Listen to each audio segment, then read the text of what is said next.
ಸ್ನೇಹಿತರೆ, ನಮ್ಮ ಭಾರತದ ರಕ್ಷಣಾ ಬೆಳವಣಿಗೆಗಳ ಪ್ರತಿಯೊಂದು ಸುದ್ದಿಯೂ ನಿಮಗೆ ತಲುಪಬೇಕೆಂಬುದು ನಮ್ಮ ಉದ್ದೇಶ. ನಿಮ್ಮ ಒಂದು ಸಬ್ಸ್ಕ್ರೈಬ್ ನಮಗೆ ದೊಡ್ಡ ಪ್ರೋತ್ಸಾಹ. ದಯವಿಟ್ಟು ಸಬ್ಸ್ಕ್ರೈಬ್ ಮಾಡುವುದರ ಮೂಲಕ ಪ್ರೋತ್ಸಾಹ ನೀಡಿ ಎಂದು ನಿಮ್ಮಲ್ಲಿ ಕೇಳಿಕೊಳ್ಳುತ್ತೇವೆ. ನಮಸ್ಕಾರ ಗೆಳೆಯರೇ, ದೇಶ ಪ್ರೇಮಿಗಳೇ, ನಮ್ಮ ಕನ್ನಡ ಡಿಫೆನ್ಸ್ ನ್ಯೂಸ್ ಯೂಟ್ಯೂಬ್ ಚಾನಲ್ಗೆ ಸ್ವಾಗತ ನಿಮಗೆ.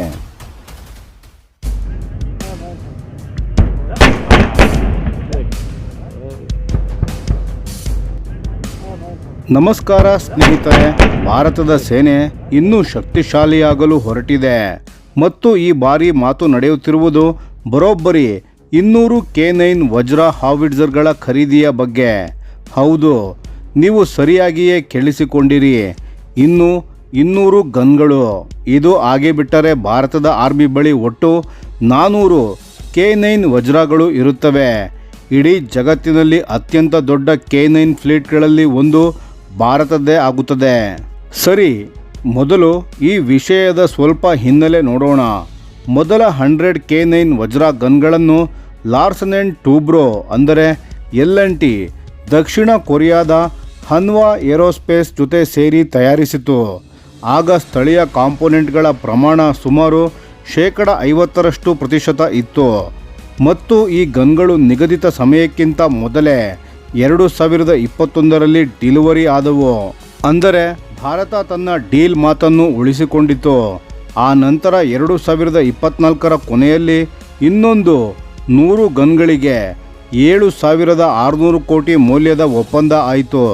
ಈ ಬಾರಿ ಸ್ಥಳೀಯ ಕಾಂಪೋನೆಂಟ್ನ ಪ್ರಮಾಣ 60% ಏರಿತು ಮತ್ತು ಈಗ ನಾವು ಮಾತಾಡ್ತಾ ಇರೋ 3ನೇ ಹಂತದಲ್ಲಿ ಅದು 70% ಸ್ವದೇಶಿ ಕಂಟೆಂಟ್ ತಲುಪಬೇಕು ಅನ್ನೋದು ಗುರಿ. ಅಂದರೆ ಪ್ರತಿ ಬ್ಯಾಚ್ನಲ್ಲೂ ಭಾರತ ಮತ್ತಷ್ಟು ಆತ್ಮನಿರ್ಭರವಾಗುತ್ತಾ ಇದೆ. ಇದು ನಿಜವಾದ ಮೇಕ್ ಇನ್ ಇಂಡಿಯಾ. ಈಗ ಈ ಗನ್ ಎಂಥದ್ದು ಅನ್ನೋದನ್ನು ಒಂದು ನಿಮಿಷ ಅರ್ಥ ಮಾಡ್ಕೊಳ್ಳಿ ಸ್ನೇಹಿತರೆ.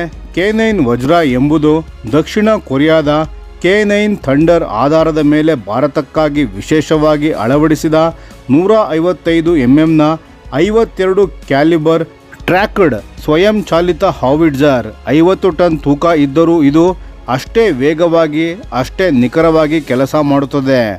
ಮೊದಲ ಬ್ಯಾಚ್ ರಾಜಸ್ಥಾನದ ಮರಳುಗಾಡಿಗಾಗಿ ವಿನ್ಯಾಸ ಆಗಿತ್ತು. ಆದರೆ ಇದು ಅಲ್ಲಿಗೆ ನಿಲ್ಲಲಿಲ್ಲ. ಲಡಾಖ್ ಮತ್ತು ಸಿಕ್ಕಿಂ ತರಹದ ಎತ್ತರದ ಪ್ರದೇಶಗಳಲ್ಲಿ ಕೆಲಸ ಮಾಡಬೇಕಾದ ಅಗತ್ಯ ಬಂತು ಮತ್ತು K9 ಅದಕ್ಕೂ ತಯಾರಾಯಿತು.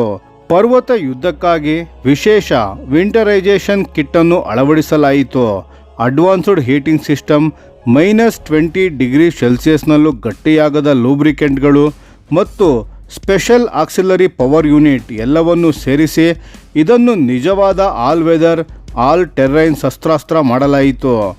ಮರಳಿನಲ್ಲೂ ಹಾಗೂ ಹಿಮದಲ್ಲೂ K9 ವಜ್ರ ಎಲ್ಲೆಡೆ ರೆಡಿ.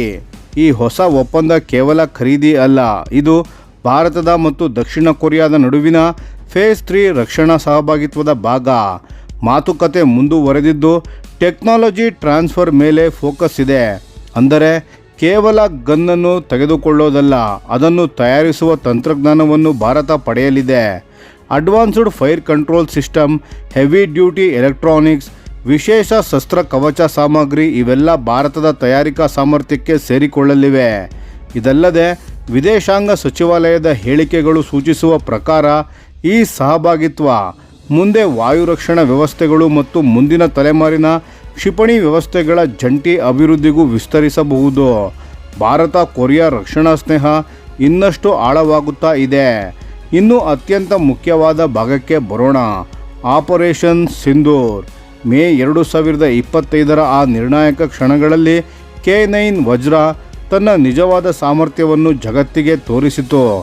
ಮೇ 7ರಂದು ಕೇವಲ 25 ನಿಮಿಷಗಳ ಸ್ಟ್ರೈಕ್ ವಿಂಡೋ ಒಳಗೆ ಭಾರತೀಯ ಸೇನೆ K9 ಗನ್ಗಳನ್ನು ಹಗುರ M777 ಟೌಡ್ ಹಾವಿಟ್ಜರ್ಗಳ ಜೊತೆ ಬಳಸಿ ಒಂದು ಭಾರೀ ಆರ್ಟಿಲರಿ ವಾಲನ್ನು ಸೃಷ್ಟಿಸಿತು. GPS ಗೈಡೆಡ್ M982 ಎಕ್ಸ್ಕ್ಯಾಲಿಬರ್ ಶೆಲ್ಗಳನ್ನು ಉಪಯೋಗಿಸಿ K9 ಬರೋಬ್ಬರಿ 50 ಕಿಲೋಮೀಟರ್ ದೂರದ ಗುರಿಗಳನ್ನು ನಿಖರವಾಗಿ ಹೊಡೆಯಿತು.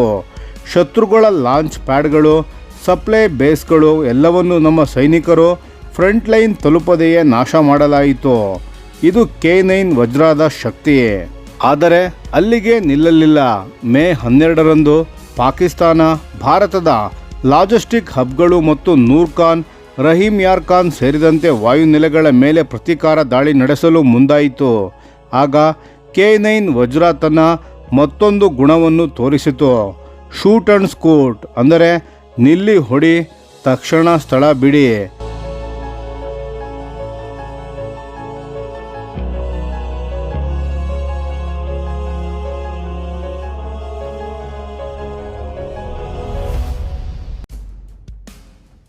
ಒಂದು ನಿಮಿಷಕ್ಕಿಂತ ಕಡಿಮೆ ಸಮಯದಲ್ಲಿ ಶತ್ರುಗಳ ಪ್ರಿಸಿಷನ್ ವೆಪನ್ಗಳು ಮತ್ತು ಲಾಯ್ಟರಿಂಗ್ ಡ್ರೋನ್ಗಳನ್ನು ತಂತಾನೆ ಚಳ್ಳೆಹಣ್ಣು ತಿನ್ನುವಂತೆ ಮಾಡಿತು. 1000 ಅಶ್ವಶಕ್ತಿಯ ಇಂಜಿನ್ ಬಲದಿಂದ ಕಡಿದಾದ ಪರ್ವತ ಪ್ರದೇಶದಲ್ಲೂ ಆಶ್ಚರ್ಯಕರ ಚುರುಕಿನಿಂದ ಚಲಿಸಿ ಭಾರೀ ಸ್ವಯಂಚಾಲಿತ ಗನ್ ಕೂಡ ಪರ್ವತ ಯುದ್ಧದಲ್ಲಿ ಪರಿಣಾಮಕಾರಿ ಅನ್ನೋದನ್ನು K9 ವಜ್ರ ಸಾಬೀತು ಮಾಡಿತು.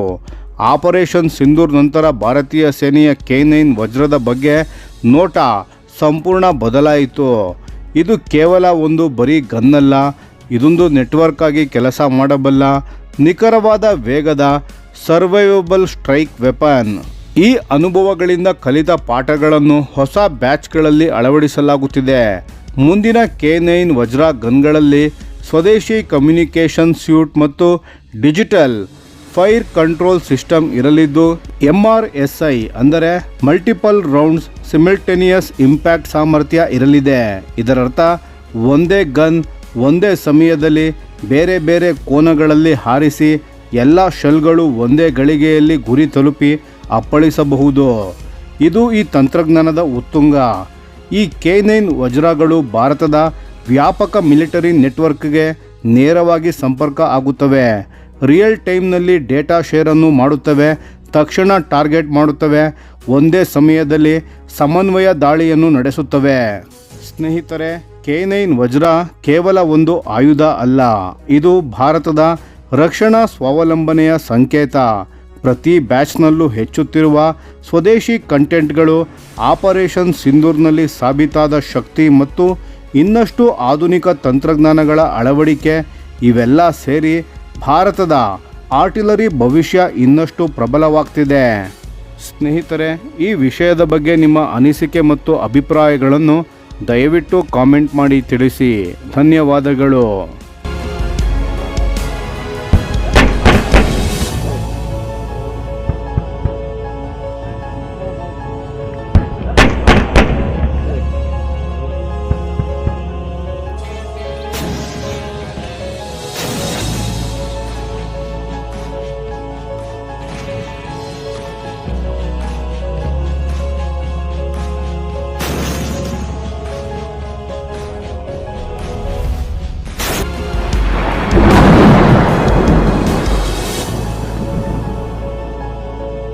ಈ ವಿಡಿಯೋ ನಿಮಗೆ ಇಷ್ಟವಾಗಿದ್ದರೆ ಲೈಕ್ ಮಾಡಿ ಮತ್ತು ನಮ್ಮ ಚಾನೆಲನ್ನು ಸಬ್ಸ್ಕ್ರೈಬ್ ಮಾಡಿ ಹಾಗೂ ಬೆಲ್ ಐಕಾನ್ ಒತ್ತಿ.